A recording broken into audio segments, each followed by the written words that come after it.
Phone number కావాలా నాయనా? వేధించిన వ్యక్తికి చితకబాదిన యువతి. నల్గొండ జిల్లా కొండమల్లేపల్లిలో తనతో అసభ్యంగా ప్రవర్తించిన వ్యక్తిని ఒక యువతి చితకబాదింది. రోడ్లపై మహిళలను వేధిస్తూ ఫోన్ నెంబర్లు అడిగే వ్యక్తిని పట్టుకొని సరైన బుద్ధి చెప్పింది. ఈ ఘటనకు సంబంధించిన వీడియో ఇప్పుడు సోషల్ మీడియాలో వైరల్గా మారింది.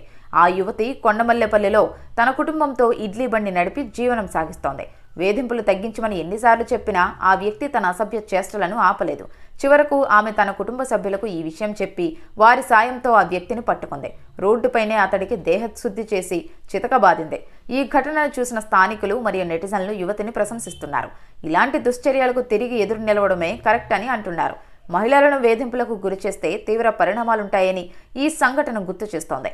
కేసు నమోదు చేసుకున్న పోలీసులు వేధించిన వ్యక్తిపై చర్యలు తీసుకుంటామన్నారు. ఫోన్ నెంబర్ కావాలా నాయనా? వేధించిన వ్యక్తికి చితకబాదిన యువతి. నల్గొండ జిల్లా కొండమల్లేపల్లిలో తనతో అసభ్యంగా ప్రవర్తించిన వ్యక్తిని ఒక యువతి చితకబాదింది. రోడ్లపై మహిళలను వేధిస్తూ ఫోన్ నెంబర్లు అడిగే వ్యక్తిని పట్టుకొని సరైన బుద్ధి చెప్పింది. ఈ ఘటనకు సంబంధించిన వీడియో ఇప్పుడు సోషల్ మీడియాలో వైరల్గా మారింది. ఆ యువతి కొండమల్లేపల్లిలో తన కుటుంబంతో ఇడ్లీ బండి నడిపి జీవనం సాగిస్తోంది. వేధింపులు తగ్గించమని ఎన్నిసార్లు చెప్పినా ఆ వ్యక్తి తన అసభ్య చేష్టలను ఆపలేదు. చివరకు ఆమె తన కుటుంబ సభ్యులకు ఈ విషయం చెప్పి వారి సాయంతో ఆ వ్యక్తిని పట్టుకుంది. రోడ్డుపైనే అతడికి దేహశుద్ధి చేసి చితకబాదింది. ఈ ఘటనను చూసిన స్థానికులు మరియు నెటిజన్లు యువతిని ప్రశంసిస్తున్నారు. ఇలాంటి దుశ్చర్యలకు తిరిగి ఎదురు నిలవడమే కరెక్ట్ అని అంటున్నారు.